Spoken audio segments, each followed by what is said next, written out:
We've known for 40 years that we waste a third of all taxpayer money. You say it's the tip of the iceberg, what's happened in Minnesota. Yes. Tell me about the iceberg. It's an enormous iceberg. There's actually a cover-up here. Yes, I think it's probably fair to say there's a cover-up. Yeah. What do we know about the cover-up? At a minimum, there's between $230 and $551 billion of fraud every year. We spend roughly $5 trillion on healthcare. 25% of that is not spent helping people get well or preventing them from getting sick. There's fraud going on within defense spending. Yes, absolutely. We spent on 3-tier fruit basket stands. We spent $60,000 on I think $22 million on What? $22 million? We have incredibly challenging national security issues in front of us, and we need to equip our men and women in uniform with the tools they need to stay alive. We just throw money out the door like it's going out of style. If we're going to survive as a country, we have to rethink how we structure the safety net. We're bankrupting the system. John Hart, great pleasure to speak with you. You are the man who was Doge before Doge and uncovering fraud in America, and there's a lot to discuss with you. Yes. Let's jump straight into what's going on in Minnesota with the Somali fraud, because that's the thing that the Nick Shirley, the journalist, uncovered. I think it was already in the public domain somewhat, but he blew it open, and it might be just one example of what's happening around the country. That's kind of what I want to dig around with you. But maybe we start with what happened in Minnesota. $9 billion. Yeah. Is that accurate, do you think? Well, Winston, it's great to be on. Yeah, I think that's a lowball estimate. Lowball. I think it's important to think about fraud is not a bug. It is a feature of the system we have. So we have a massive administrative state in the United States. It was a very intentional effort by the progressives about a century ago. So Woodrow Wilson and the progressives. Herbert Crowley, who was one of the thought leaders of the early progressive movement, described American citizens as unregenerate, and that they needed to be taught and instructed by experts in bureaus in Washington. So when you go down the road 100 years, we've expanded all these agencies. What that has done is create incredible pockets of opacity and areas for fraudsters to take advantage of the American people. So that's just one narrow segment of the fraud. And that's an example of where you have the right person with motivation to do the research and the tenacity to follow up. That's why we even know it's happening in Minnesota. But that is absolutely the tip of the iceberg. So for example, the Government Accountability Office just put out a study, and they said that at a minimum, there's between $230 and $551 billion of fraud every year. And these are mind-numbing, scope. We can get into the scope of what all these numbers mean. But what we found in the case of Minnesota is an opportunity for the country to really look honestly at the scope of the fraud problem. And the reason transparency is so important is that people can think, well, these numbers, it's a little dry. Who cares what the salary of somebody in Minnesota is or Chicago? But transparency cuts through government like water cuts through stone. When it finds cracks, it can wipe away mighty walls of opposition. So what we see in Minnesota is a crack, is an opportunity to have a conversation about why did this happen? Was this an isolated case, or is it something systemic? And I think the numbers clearly show that it's systemic. It isn't just a Minnesota problem. I'm definitely going to have to pry into where that 500 billion number, like how that's spread out and how that fraud is happening across the country. But maybe we can start with Minnesota then. How did this happen? Is this elite failure? Is this, I just interviewed Harriet Hageman, Republican Congresswoman. She said it's part of the culture of Somalia. What did we expect if you bring those people in? But then what you've just said, it implies if this is all over America, it's not just a Somali problem. How do you unpack what happened specifically in Minnesota? Yeah, I think specifically in Minnesota, there's a couple of things that occurred that were predictive of a problem to that scale. One is that what Minnesota did is they got rid of their state treasurer office, for instance, so that made it easier to hide fraud. Who did that? Tim Walz? It was. Yeah, I don't remember if it was Walz or if it was the legislature that got rid of. It was sort of a joint effort to get rid of that office. Why would they do that? Well, because was that a way of cutting spending? I don't think they didn't want the accountability. When politicians get power, they don't want to be held accountable. They don't like transparency because it means they have to explain and answer to what they're spending money on, and it's going to alienate a constituency. Well, they had a lot to explain. They do have a lot to explain. So is that part of the reason, do we think?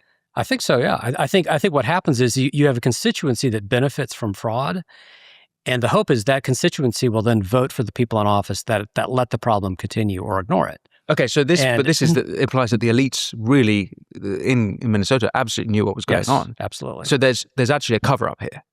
I think it's probably fair to say there's a cover up. Yeah.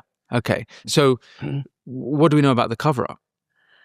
Well, I think there's again there's an unwillingness to take responsibility for. There's been no accountability in Minnesota right now. Uh-huh. No one has stepped up and said, this is my fault that this happened.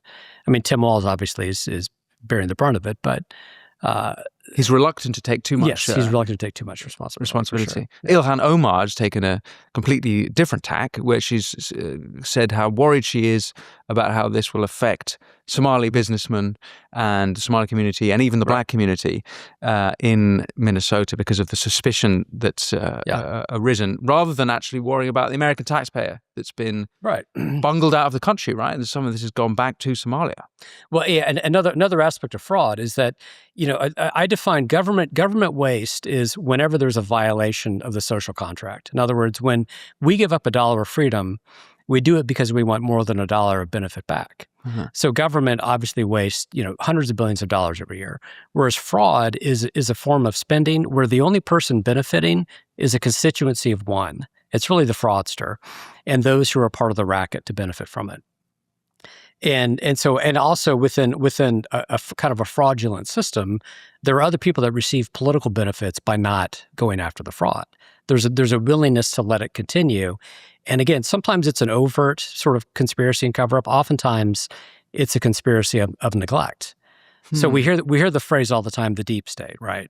But the reality of having worked in government for a long time and observing this, the bigger problem is the default state, is that people set up systems and there's not always a coherent plan to defraud, but there is a willingness to wash your hands of it and walk away. Wash your hands of the fraud itself, and to not take responsibility for creating the systems that really invite fraudsters to come in and steal taxpayer money. Uh-huh. And every dollar that goes to a fraudster is a dollar not available to go to someone that may have a legitimate need or benefit. And so there's an opportunity to have there should be a left-right coalition against fraud, where conservatives who want to shrink the size of government can partner with Democrats who don't necessarily want to give up the program, but don't want to see the money go to fraudsters. They want it to go to beneficiaries. And yet the Democrats have been so defensive about this issue. They've been very defensive about it. Which is totally bizarre, right? How would you explain that? Well, because I think there's an unwillingness with a large segment of the Democratic Party to accept that this occurred. Because when you're willing to look at the data and accept the responsibility of what happened, it means you have to rethink the structure of the programs themselves. Right. And that's what is so difficult for people in power to do, is to again take responsibility and say, it's partly my fault that this occurred. Yeah. So them being complicit would be a good reason. But the rationale, even for my question, is that if they were worried about what it would mean for the voter and them winning whatever midterms or next elections, they need to show that they dealt with the problems when they came up. So if people see we had all this fraud and you did nothing about it, they would be complicit enough, even if they're innocent of having had anything to do with it, that they didn't do anything about it is a problem for them down the line, and they don't see that, no, they don't see it because they feel like the benefit. This is where it's so dangerous that if you let fraud continue, then you create a constituency that depends on the fraud. That depends on the way. So they're worried that they'll lose. It becomes a question of the political calculus. Do I gain more politically by cracking down on the fraud, or will I lose more because I alienate a certain constituency? Mm-hmm. And so I think as citizens, what we have to do is make sure that second option is not politically viable. Okay. You say it's the tip of the iceberg, what's happened in Minnesota. Yes. Tell me about the iceberg. But it's an enormous iceberg. So just a few days ago, the Government Accountability Office, as I mentioned, they came up with a number. They said between 231 or I think, it was 223 and $551 billion is wasted annually. Okay. So this is why this is a realistic number. All right. So in the United States, we spend roughly $5 trillion on healthcare.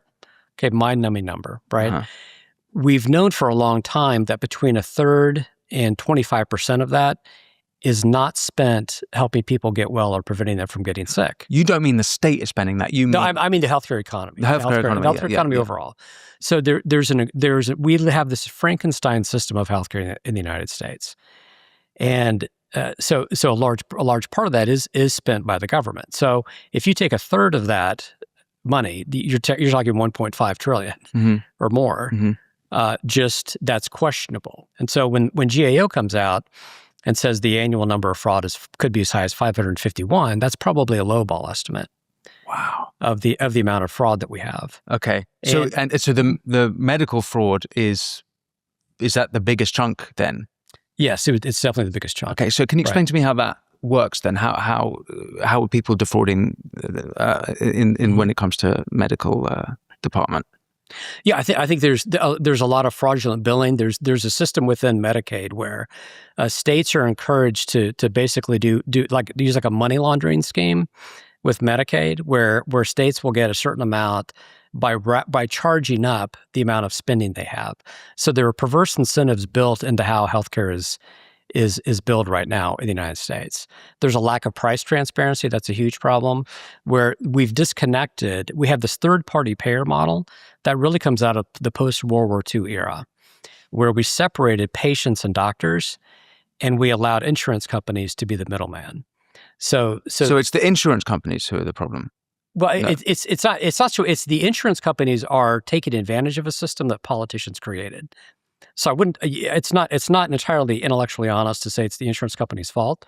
It's the fault of the politicians and policymakers for not correcting the incentive structure that encourages insurance companies to hike up rates and prices. Okay. So really blame the politicians. But it's not the patients who are doing. No, it's not the patients. It's not the patients. It's the insurance companies. It's the insurance companies and it's the doctors who know that when you separate the purchaser of something from the product and you step between that market, when you disrupt that market transaction, you enable enormous amounts of fraud. And that's why a lot of this, the best members of Congress are really focused on this issue of how do we reconnect the doctor-patient relationship. So when I spend most of my time on Capitol Hill working for Tom Coburn. So Coburn was a medical doctor. He had his own family practice from Muskogee, Oklahoma. I was with him in the House and then the Senate. And he was leading the charge to have an alternative to what became Obamacare before that was ever introduced. And it was all about this idea of reconnecting the purchaser and the patient, and getting the middleman out of healthcare.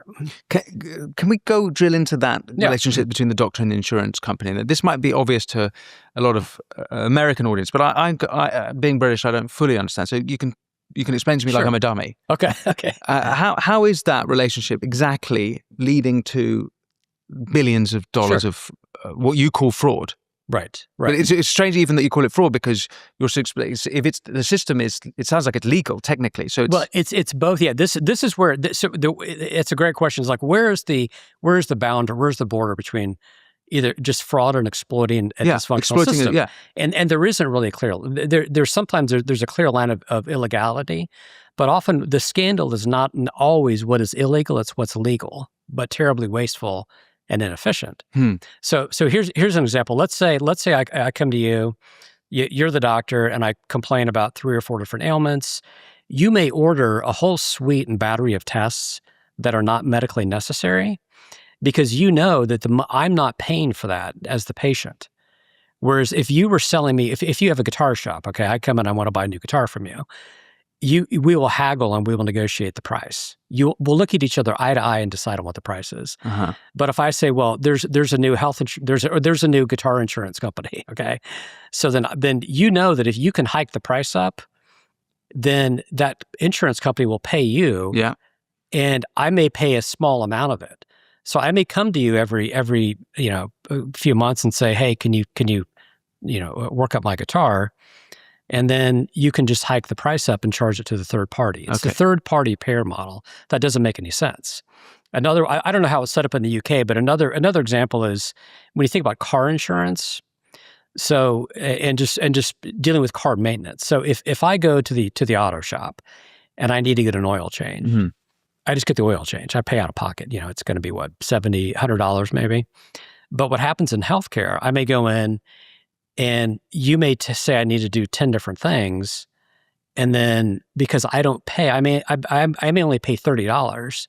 Then the third party payer, which is the insurance company, you send them the bill. So it separates the market transaction. Yes. And that is the reason why the United States healthcare system is so inefficient, and why GAO comes up with these numbers that are outrageously large. Yeah. So it's taking the basic free market principles and transactions that we assume that they're normal in our day-to-day life, and it creates all these perverse incentives. Yes. That's the best. Well, that explains that relationship, but what's the relationship then between the insurance company and the government, who are paying?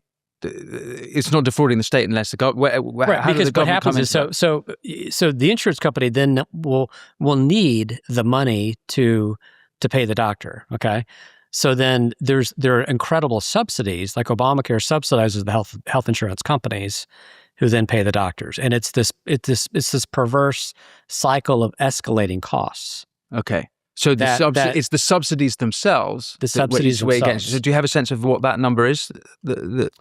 Is the annual figure for the subsidies to the insurance companies? Oh gosh, I should know off the top of my head. I'd have to. But that's the big figure. That's really the big. Yeah. Huh. That's the big cost driver, is that, and really what it affects is the individual consumer.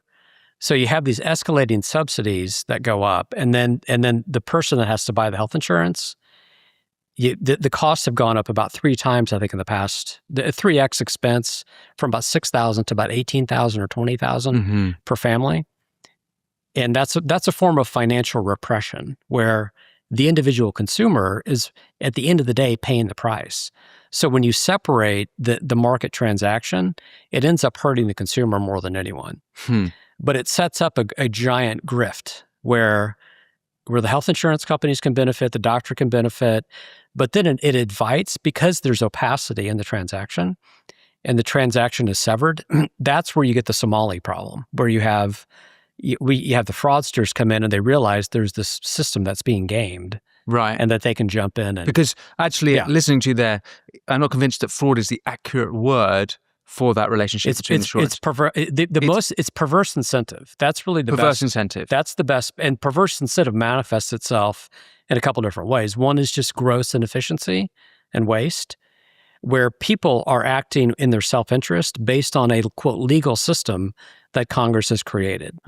So it's entirely possible to be operating inefficiently and arguably unethically, but legally. But then fraud is where you're literally operating purely in your own financial interest, and you're using dysfunctions in the system to enrich yourself, with no benefit. The Somali community absolutely in Minnesota were doing, exploiting this specific weak point.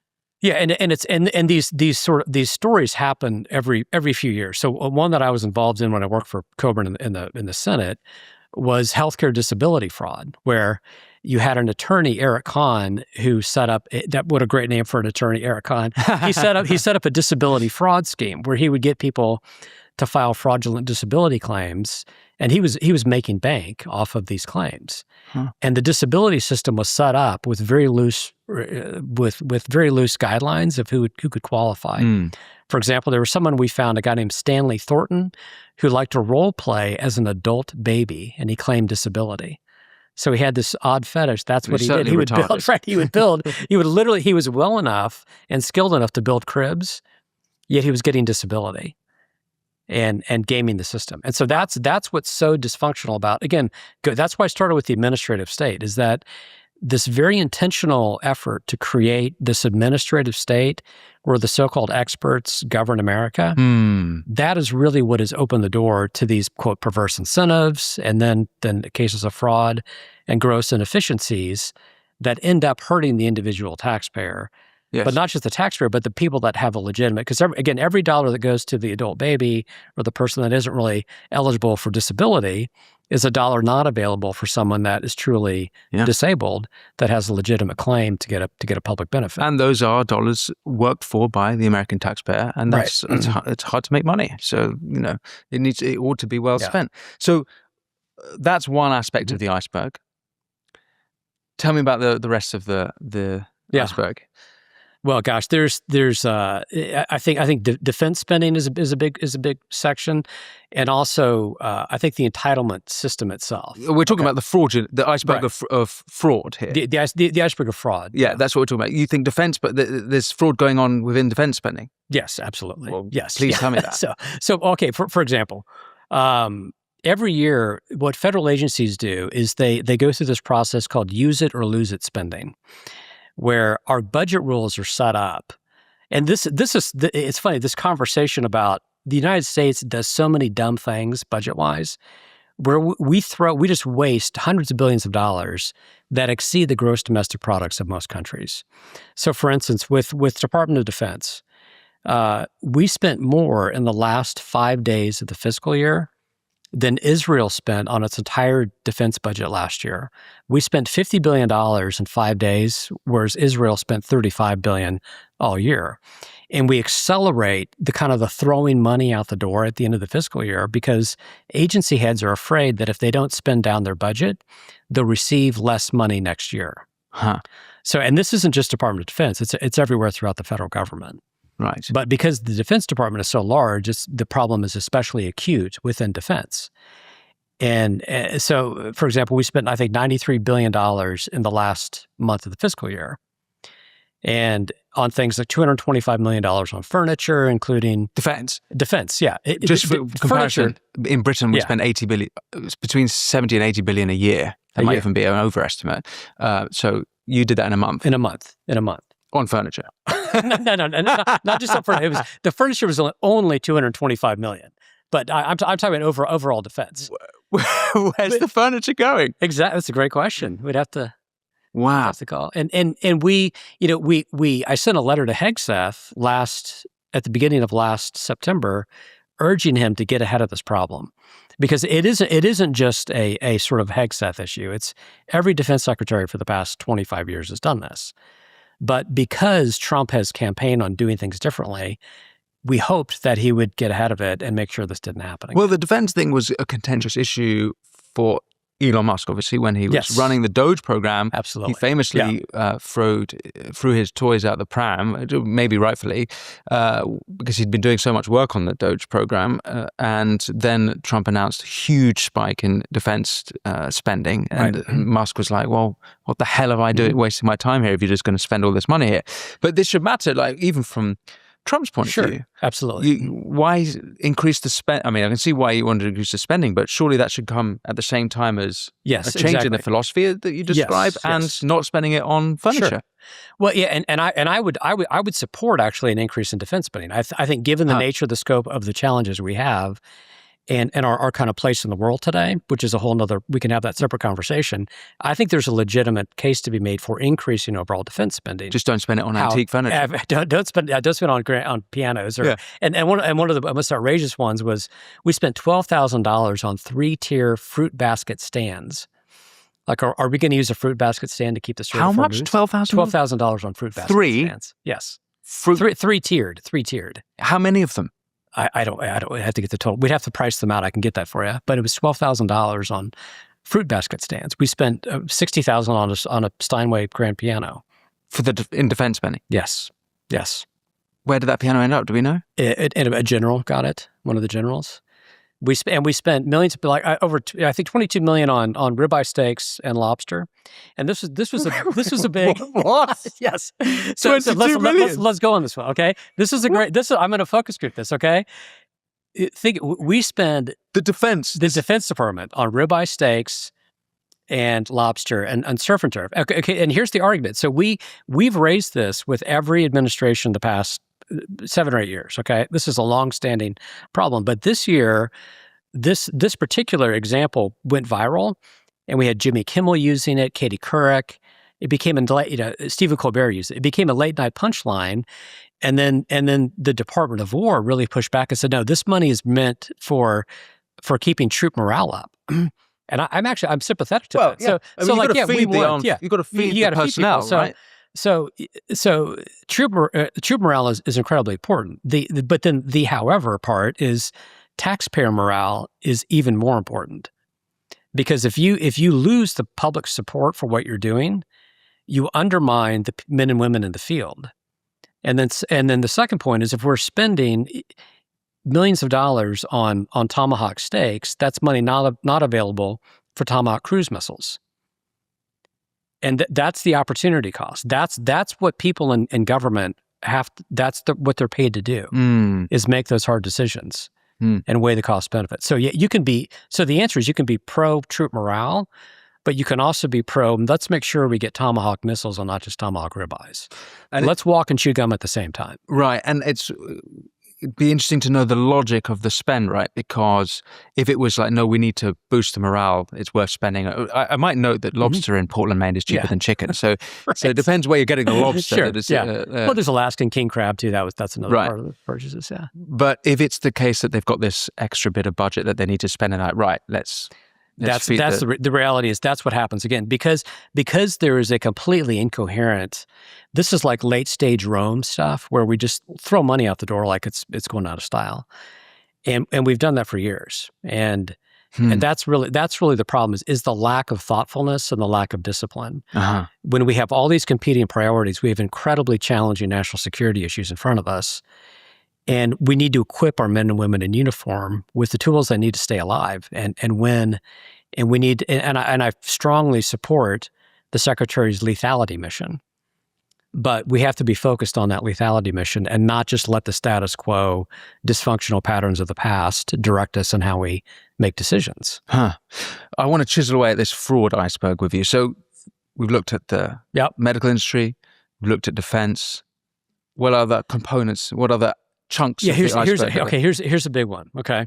Our assumptions about the entitlement state, okay? When you look at the debt problem that we have, most of it is, quote, entitlement spending, safety net spending, Medicare, Medicaid, Social Security. And what we found is that we have the system right now of called universal entitlement. In other words, where everyone pays in, everyone gets a benefit, okay? If we're going to survive as a country, we have to rethink how we structure the safety net. This is what's called the third rail in American politics, is that nobody really wants to tackle this, but that's really where the biggest chunk of money is how we've structured these entitlement programs. Okay. And so we have a 1930s mentality in our government when we live in a 2030s world. So rather than follow a 1930s mentality of universal entitlement, we should instead focus on what is a true safety net. How do we make sure that we provide benefits to people who are truly indigent and poor? So it's means test. That's one of the third rail ideas. Is instead of having a system of kind of a socialized redistribution of collectivism, why don't we have a system that's truly compassionate? Because what we have now is I call counterfeit compassion, where there's this illusion of being compassionate, but we're bankrupting the system. So politicians in America love to talk about, we're going to, quote, save Social Security. We're going to save Medicare. And we're not going to, quote, touch it. But by not touching these entitlement programs that are going bankrupt, we're condemning future generations to a lower standard of living. And the purchasing power of Social Security has actually gone down 95% since the program was created. So when politicians say they're, quote, not touching it, they're not actually saving it. They're just committing themselves to a decline in the purchasing power of that benefit. Wow. And that's what we have to rethink. So again, what you're describing is not necessarily literal fraud, although I'm sure there must be some fraud going along the way, but more just a perverse incentives system that's archaic and politically inconvenient to deal with. Yes. Right. Yeah. Right. So this isn't exact. It isn't exactly fraud. It's inefficiency and waste and misallocation.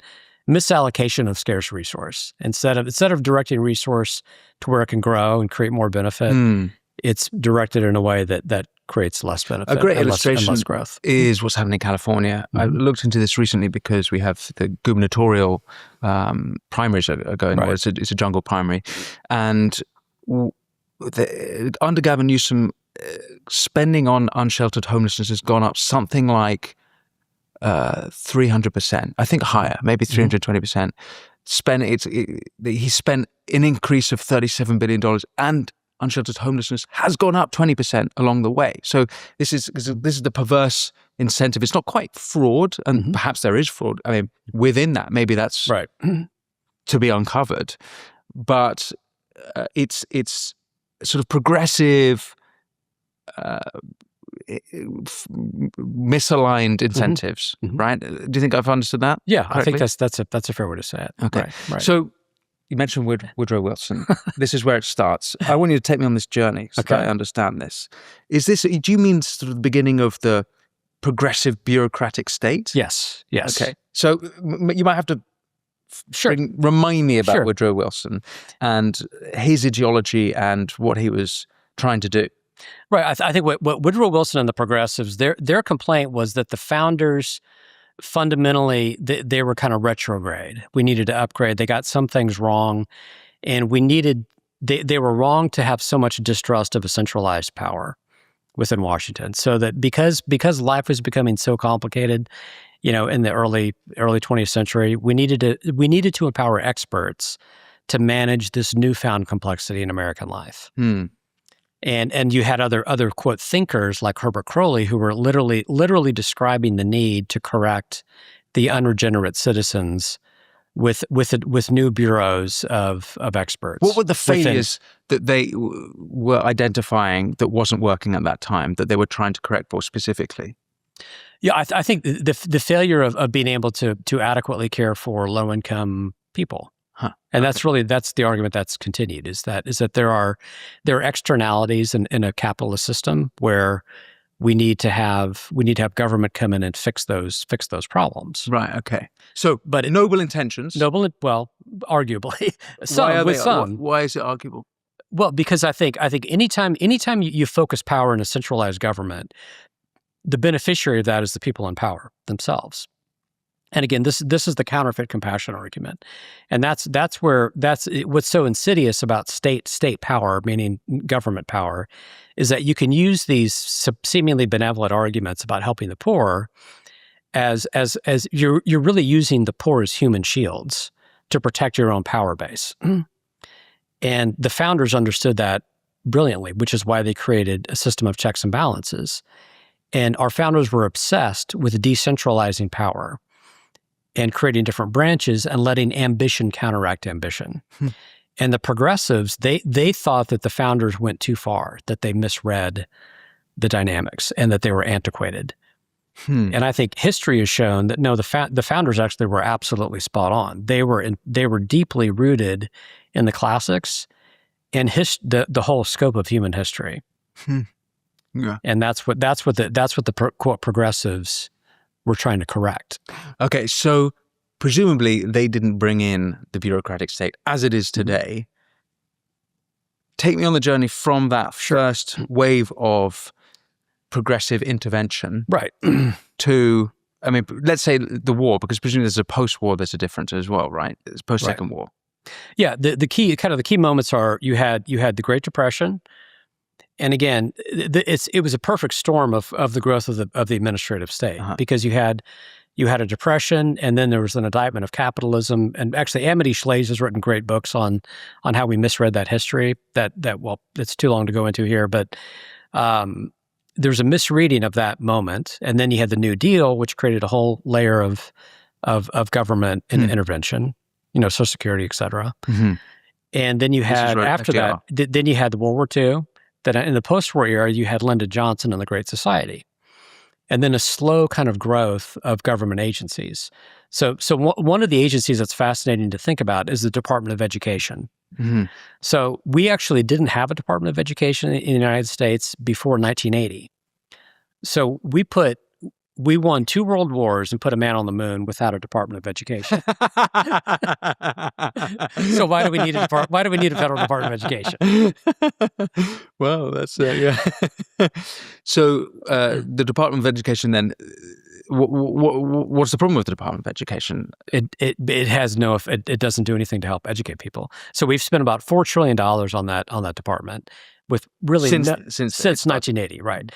And at its inception, it was really a payoff to the teachers' unions. So they helped get Jimmy Carter elected, and his reward to them was to create a new federal Department of Education. And to back up one step, I'll stick on this for a minute, but in the Constitution, the founders described really 4 agencies: departments of justice, state, treasury, and defense. And in the enumerated powers, they said that Congress can have the right to regulate, quote, interstate commerce. So you can perhaps argue there should be 5 cabinet agencies tops. Mm-hmm. Guess how many we have right now, federal agencies? 50? No. More? Way more, yeah. In the hundreds? Yes, 400. Yeah, 400. I think the latest is 455 federal agencies. These aren't all cabinet. These are just government agencies. So we've gone from a system of having a constitution that described the need for arguably 5 to almost over 450. And it's a culture, right? It's a culture of more. That's just great because we've had the same thing in Britain. Mm-hmm. We've had it particularly after the Second World War. We had some good reforms, I would say, in the 19th century, but after the war, it's just leaning on the state more and more and more. And we've got now such a bloated civil service that actually work against democracy. That's right. It's very hard even to get rid of them. We saw this with Brexit, the amount of resistance there was to fulfilling the wish of the people. That's a sort of separate problem, I guess, from fraud. But it's a related human nature problem, because that's really what we're talking about. Is that the founders were the Constitution should be viewed not just as a legal document, but as a document of psychology, moral philosophy, because they understood human nature and how human beings interact with power. And that's why they were so brilliant in creating that system, and why the progressives were so off base in tinkering with it the way they did and indicting the founders' vision. Clarence Thomas just gave a great speech on this. I encourage you to watch. What did he say? He's a Supreme Court justice in Texas. Yeah. No, he argued it's really the same argument I'm making, which is that the progressive movement really took the country off the rails, and that we have to get it back. And we have to revitalize our commitment and our devotion to the principles of the Declaration. And the first principle. So like our organization for Open the Books I describe us as a first principles organization. And there's all the factions on the right. Well, I want to be in the faction of being a first principles person. Yeah. To what extent do you think the Republican Party have absorbed some of this bureaucratic tendencies? Well, I think quite a bit of it. So a good example is the issue of earmarks and pork barrel spending. So this issue of there's this belief in the United States of when a member of Congress is in office, they have the right to take a section, take like walking around money, like an allowance, and then direct it to projects that they think are beneficial. And that's really a perversion of what the founders set up, because we should allocate money based on merit and need, not based on who has the relationship with the member of Congress. Right. Yeah. There's a word for that. Right. It should be a meritocracy, not crony. Yeah. So what we've seen is both parties have really bought into this crony system, and there's no justification for it. But there was an attempt to deal with it, as we've mentioned, with Doge, at the beginning of Trump's second term, led by Elon Musk. But it seemed to have fizzled out a bit. Do you explain that? How do you explain what happened to Doge? Yeah, that's a great question. So I describe Doge as a project that has not yet succeeded. Okay, so there have been four major really attempts to deal with this big systemic problem I've described of the growth of the administrative state. One was in the 1980s, President Reagan had something called the Grace Commission. And the conclusion of the Grace Commission, again, it was to look at government spending and reimagine government. How do we reboot American democracy? And the way an important concept to think about is In America, our revolution was really a constructive revolution. The French Revolution was more nihilistic. It was about burning everything to the ground. The American Revolution is all about restoration. It's about renovation. Is that sometimes an upgrade can go bad in your house? You have to knock a wall down in order to get back to the original vision. Okay, so there are these efforts throughout the past 50 years to have that renovation project. Mm-hmm. So one of those renovation projects was this Grace Commission, President Reagan, and the main conclusion was 1 out of every 3 tax dollars was not spent well. It was misspent, okay? And again, that's the broad category we just unpacked of there's misspending, and a part of that is straight fraud. Mm-hmm. So, and when you think about a third, and you extrapolate that to today's numbers, we spend about $7.2 trillion. That's a lot of money. That's what, almost 2.4, 2.3 trillion, okay? So if the Grace Commission finding is right, then there's $2.3 trillion in quote, money that's misspent, misallocated. The next project was the Reagan, or the Republican Revolution of 1994. That's where my boss Coburn was elected. Then I started with him in 1997. That was, again, about kind of rebooting, reestablishing the founder's vision. Mm-hmm. And that produced some good reforms. Then there was a financial crisis, and that led to the Simpson-Bowles Debt Commission. And that's what I was the most engaged with when Coburn was in office in kind of 2010, 2011. Mm-hmm. And that was the most effective in terms of actually getting the spending down. We cut over $1 trillion of spending. We moved the needle over a 10 or 15-year period. After the Simpson-Bowles Commission was done, and in the middle of that, Coburn actually came out with a report called Back in Black, which was an allusion to this band you've probably heard of, AC/DC. Where we actually had a budget report with a black cover. It was kind of a hybrid between Spinal Tap and AC/DC. Good that you're having fun with it. But again, it was a good example. Like, we got people's attention. It was funny, engaging, cheeky, but sober. Was this whilst Bush was still president, or were we into Obama's term here? This is Obama's term. Okay. This is Obama's Was Obama term. involved in this project? Yes, Obama helped put the Simpson-Bowles Debt Commission together. Uh-huh. So was he leading it? Well, the leaders of it was Erskine Bowles and Alan Simpson. Erskine Bowles was Bill Clinton's chief of staff, former governor of Arkansas, and Alan Simpson was a retired Republican senator from Wyoming. Mm-hmm. And what they assembled was a group of both business executives and current and former government officials. So my boss was one of the members of the Debt Commission during that time. Right. Okay. And the quick conclusion, what happened is they came up with a plan. Congress didn't adopt it, but in the wake of all that work of Coburn highlighting all these examples of waste and misspending, the Back in Black report, we actually reduced spending year to year for the first time since the end of the Korean War. By how much? $150 billion in 2012 and 2013 through something called budget sequestration, which was an inelegant but actually effective way to cut spending. Huh. Then the concurrent part of that was I talked about this problem of earmarking of targeted, corrupt spending. We got rid of the earmark process for a decade and saved about $140 billion. Uh-huh. And then we required the Government Accountability Office to do a report on duplication and to consolidate government spending. That's, according to GAO, that saved $725 billion. Wow. So add all that up is a trillion. So I'm setting that up because then Elon comes, 15 years after this period, and we made some progress, but fell well short of the goal of quote, getting our fiscal house in order. He had an incredible opportunity to take it much, much farther than he did. Well, he was, if I remember correctly, aspiring to save something like $1 trillion in the first couple of years. Yes. And they managed to uncover like 150, 200 billion at the most. But I think realistically, what you could really hang your hat on is probably in the 20 billion range. 20 billion. 20 billion. That's all. That's all. Yeah. What? But here's so I'm going to challenge the premise of the question a little bit because when you ask, well, it's not really Doge's responsibility to cut spending. We already have a debt commission. It's called Congress. We have 535 members who there was nothing preventing them today, literally, from passing a bill to fix all these problems we just described. We've known for 40 years that we waste a third of all taxpayer money.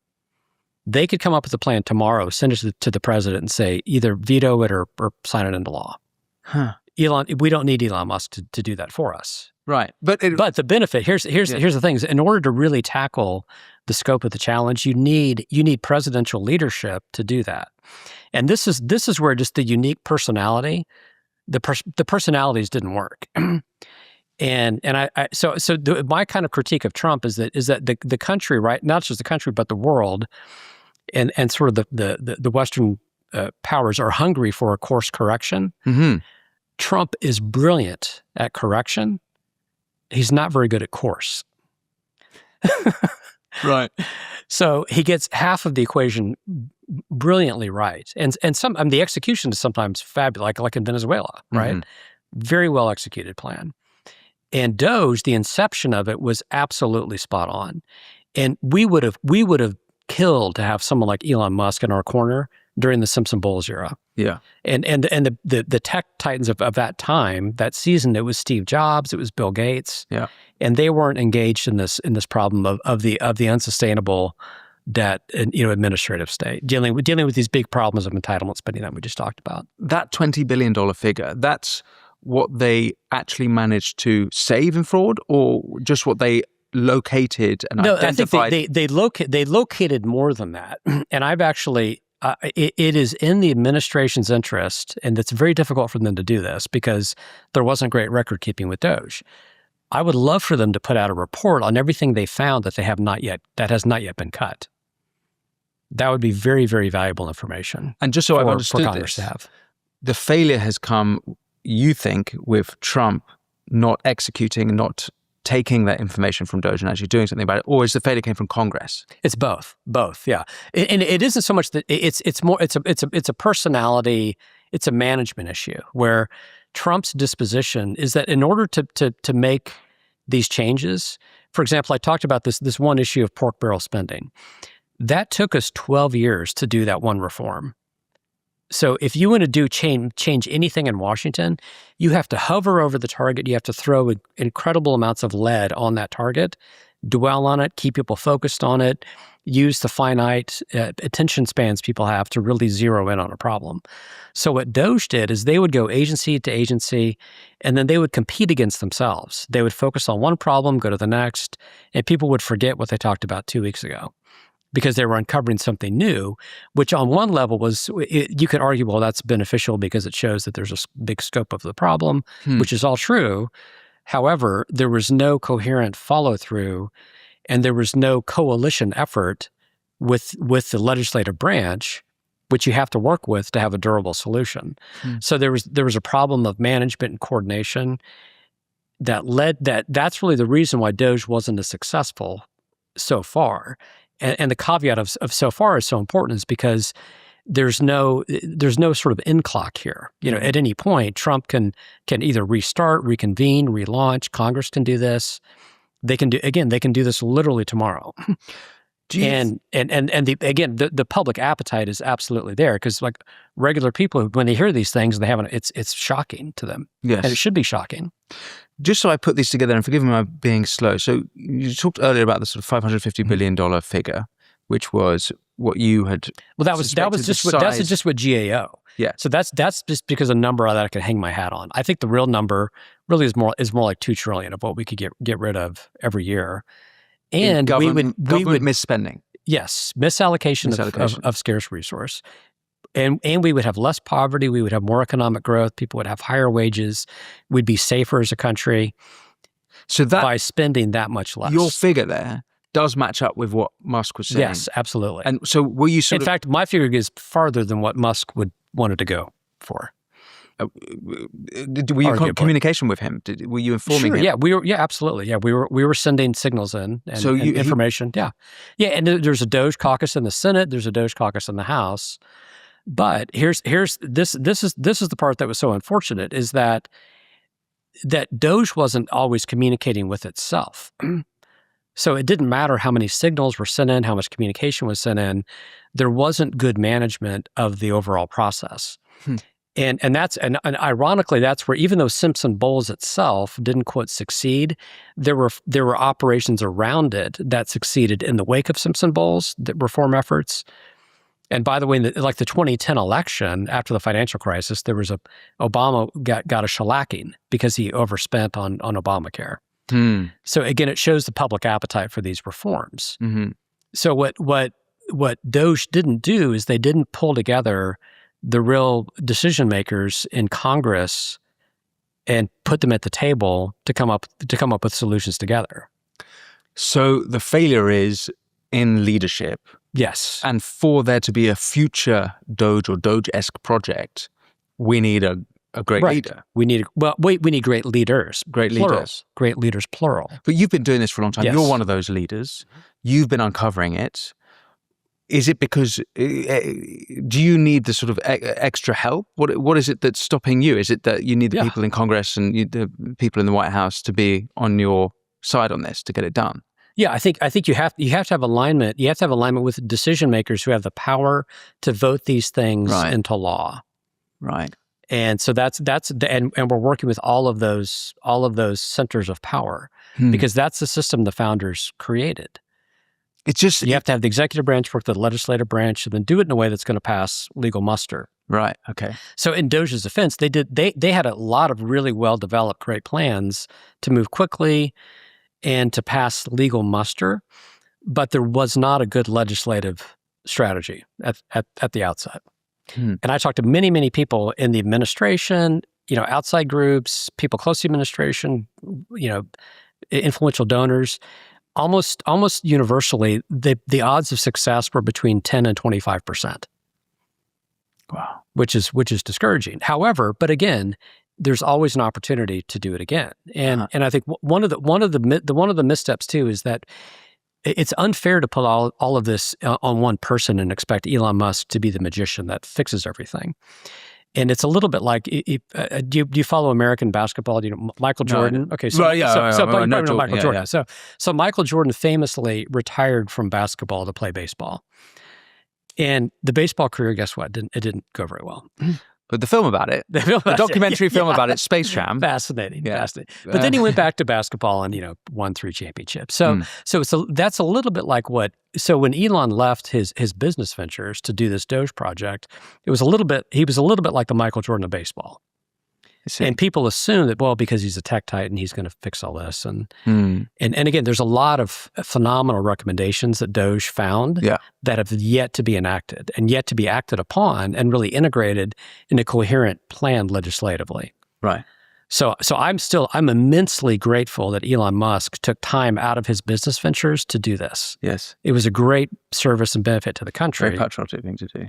But it's one of those, we have to acknowledge that let's learn from what has not yet succeeded so that we can do it better and more effectively next time. So, John, one of the things I remember Elon being very upset about at the time, particularly when the defense budget came out, was he believes, and I think there are famously Thomas Massey would be an example of this, that the deficit is such that America is, heading for a crisis, a financial crisis. Right. You've written about a fiscal doomsday. Do you see things the same way as them? Do you think that the doomsday is closer or further off than they might be saying? Yeah, I think unfortunately it's close. I wrote a book called The Debt Bomb with Coburn, came out in 2012. So and back then I think the debt was 16 trillion. Today it's 39 trillion. So the critic of that view could say, well, that's just a chicken little, the sky is falling, we're still fine, we're still going on. But one of the principles of economics is that the horse keeps galloping until it stops. And there's a moment, and actually there's a famous book by the economists Reinhardt and Rogoff called "This Time is Different," and it's that belief, that false kind of that arrogance that we can get away with it, even though every great power that spent beyond its means suffered some kind of catastrophic crisis. And that's what we're really risking is some kind of either sort of moment or just a slow, steady decline that we can't get out of. And sadly, it usually takes a crisis to deal with issues of this magnitude. And my hope is that by sort of describing all these paths forward, understanding the nature of the problem, the different reform options, is that hopefully we'll avert a crisis. We'll do the right thing. You think it can be averted? Absolutely. Yeah. We'll look over the horizon. But that if there is a crisis, we have to be completely prepared with a suite of kind of solutions to navigate it in the most effective way possible. Have you imagined how you think the crisis would play out and what that would look like and when it might be?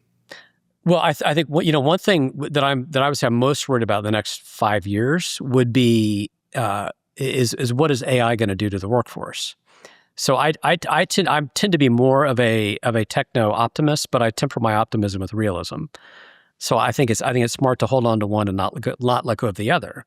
So I do think I agree with Elon Musk that we could have this incredible age of abundance where we have recursive self-improvement with AI, which is kind of this artificial general intelligence. We could have not only robots, but robots building other robots, and that could largely solve the problem of scarcity, but while creating potential problems of a lack of meaning, unemployment, massive job loss. And we're seeing some of that perhaps happening already. Mm-hmm. So that could be one of the precipitating factors of kind of this kind of a debt crisis, where all of a sudden we have massive disruptions in the labor force, and really that we don't have the money, we don't have the flexibility available to really deal with that problem, because we're dealing with all these other problems. Yes. And that's something that I think is worrisome. I think, and then internationally, if China decides to act on Taiwan, that could be a precipitating factor. And for an American financial crisis, right? Or if Iran, depending on how the Iran situation develops, if there's not, then that's very complicated. If there's not a solution there, and energy prices continue to go up and up and up. Huh. Okay. And the problem with Taiwan would be because of the chip manufacturing. Because of the chip manufacturing primarily. That's a massive choke point. That's a massive, exactly, right. And it would just basically derail a lot of American industry. Yes. Huh. Right, because just so people understand, the chip makers are primarily based in Taiwan. There isn't enough infrastructure outside of Taiwan to pick up that slack. Okay, so that's and presumably the Chinese know that. Absolutely, they know that. Uh-huh. But China is also, again, we could have a whole nother podcast on China, and I'm not a China expert, but China has enormous demographic problems themselves. So sometimes we make a mistake of overinflating China's capacity to do something like take Taiwan. We should be very nervous about it. We should be prepared. We should do everything to deter them. We need to have the military that's capable of deterring them. Yes.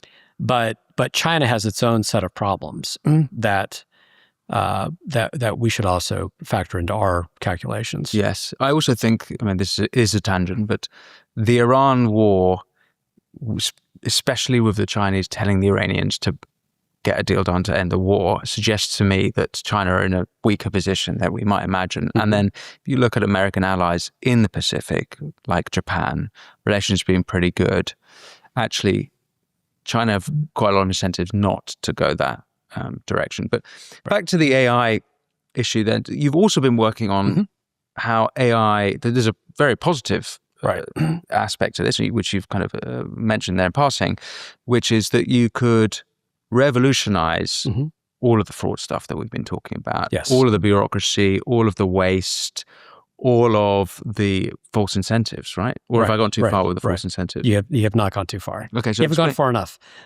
So let me, So let me explain it. So let's back up and let's really connect the dots historically, okay, on this idea of transparency, and then I'll connect it to AI. So our founding document, the Constitution, was inspired by the Greek and Roman thinkers. So in 50 BC, Cicero has a very important famous statement. He said, true law is right reason in agreement with nature. So true law is in agreement with nature. When you synthesize reason and an understanding of the natural world, and you have to have data to look at that and understand it, the synthesis of that becomes optimal law. And it took humanity, 1,200 years later, we had the Magna Carta. 50 years after Cicero, Jesus said, I'm the way, the truth, and the life. So that's an important marker there. And then Magna Carta, then you had the American founding. So it took 1,800 years, roughly, to get to a point where there was a system of government based on that concept of natural law. So this is a radical revolutionary idea in human history. And the founders wrote transparency into the Constitution before the Bill of Rights. So the Bill of Rights is what includes the First Amendment, the Second Amendment, free speech, freedom of religion. So transparency is vital in any free society. So if biological life is carbon-based, civic life is transparency-based. And biological life is carbon-based because the carbon molecule can dock with other molecules and create more complex forms of life. In the public space, when you take transparency, connect that to information, that is the oxygen of the public square. And the reason authoritarian states want to turn the internet off is because they know that their citizens can't speak if they can't breathe. So transparency is a vital part of the system. And that's why when I worked for Coburn, we passed the bill with Obama to put all government spending online to promote greater transparency. So that created a site called USA Spending. And the dream was to not just pass a law, but to create a norm and an expectation that, of course, government spending should be searchable. Of course, anyone should be able to look it up. And when I came of age, that the Google search engine was the transformative technology. Okay, so now let's fast forward. All right. So, but one point on the interim years, there was an organization that was started called Open the Books that I now lead, but it was founded by a guy named Adam Andrzejewski and Craig Majerus. And they did something brilliant. They thought, we're going to improve on the Coburn-Obama kind of format, and we're going to capture not just federal spending, but state and local spending as well. So Open the Books now has the biggest data set of government spending in human history. So we capture about 80% of all government spending. So Adam Andrzejewski tragically passed away about 1.5 years ago, which is why I took over Open the Books. So one of the things I did in the interim years when I left the Senate in 2014 is I did my own communications consulting, had my own business that I ran. And I had, nonprofit clients, political clients, but I also worked with Silicon Valley CEOs who were building technologies that we would now call AI. And one was the early developer of visual recognition technology. And so I learned that in order to do visual recognition, the secret behind the GWiz technology is an assembly line of data entry. So where you have people just loading pictures of all kinds of different products, then you can have an algorithm that can do what's called pattern recognition and then pattern prediction. So today, the LLMs, like most people when they think about AI, they think ChatGPT, right? And that's really what the LLMs do, is they do pattern recognition, pattern prediction. So what we're doing, we have a project called Project Aqueduct, which is an allusion to the Roman technology. It changed civilization by bringing clean water to an urban area. We believe bringing clean data to the electorate can create a civic renaissance. We're going to take the Open the Books data, merge it with other data sets that measure economic performance, and train AI to do pattern recognition in order to do pattern prediction. And it's like a Manhattan Project of predictive analytics. Or it's the AI version of what Doge was. Yes. Yeah. Yes. And so this is so powerful. So you do you live in London now? Or Yes. Are you based in London? Yeah. So Borough Market. Yeah. When our daughter graduated college, we were in Borough Market, and they have these vans that are live facial recognition vans. Okay, it's a little dystopian, a little bit weird. Yeah. Yeah. And so what AI can do is it can give citizens the power to do live spending recognition. And people are right to worry about AI being used as a tool of a surveillance state, or in other words, the state using that technology to keep tabs on the citizenry, which we're already seeing, not just in quote authoritarian states, but in the UK. Now, what if we could create a surveillance citizenry, where citizens can use AI to do this pattern recognition of government spending, and have that literally in the palm of their hand through apps? So that's what we're building is apps that take the data set that we have, and in the AI age, data is like enriched uranium. It can be used for peaceful purposes or destructive purposes. Yeah. So this is the people's movement against the totalitarian. Absolutely. Which it is. I only hope that you achieve it, if it is achievable, before the totalitarians exactly achieve what they are already successfully achieving in Britain, Right. as you pointed out. There is a hack, by the way, for those which I've discovered, which I now do, is you just walk around in a niqab, and then they can't recognize your face. Right. So, not all is lost. Well, that's a very hopeful note to end on. We've covered a lot, and I'm sure we could cover a lot more. I've found that absolutely fascinating, and probably one of the clearest explanations of fraud that I've heard going on and misspending in America. Is there anything important that you think we missed that you'd like to bring attention to? And if people want to find out more about your work and open the books, where should they go? Yeah, absolutely. Go to openthebooks.com. Substack is the best place to find our information. And we're posted. We just did an event on AI and the future of freedom at Old Parkland, which is run by a guy named Harlan Crow, wonderful American patriot. And we had one of the co-founder of Ancestry.com, who built an incredibly successful site. We're working with him. We're working with Galen Hines Pierce, who's a part of Recoding America. It's a left-right coalition of people. And I think getting the coalition right is as important as getting the technology right. Because if we can build tools that people trust, they're more likely to use it.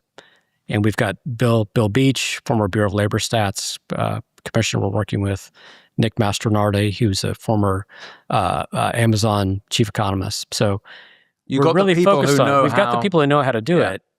Because this is something that really people should have hope in, is that we have to steward technology, is that this bus of artificial intelligence, there is no reverse gear in history or technology. But we have the moral obligation and responsibility to grab the wheel and to steer it in a way that advances the cause of freedom.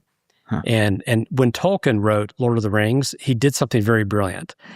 He made the heroes to be the hobbits were the unassuming, modest heroes of that story. The wizards had their role. They came and they saved the day at a number of occasions. But in the end, it was the hobbits that threw the ring into the fire. So that's the hope, is that we can create super intelligent citizens who will have the capacity and the tools and the insight to solve these problems. What a hopeful, wonderful way to end the conversation on. John Hart, it's been an absolute pleasure. Thank you so much. Likewise. It's a joy to be on. Thanks for watching the Winston Marshall Show with our guest, John Hart. If you want to support the show, remember, all you have to do is press subscribe. And if you head over to winstonmarshall.co.uk, which is our Substack, not only will you enjoy ad-free viewing and listening, but you can ask future guests your questions. That's all at winstonmarshall.co.uk. Otherwise, until next time, be well.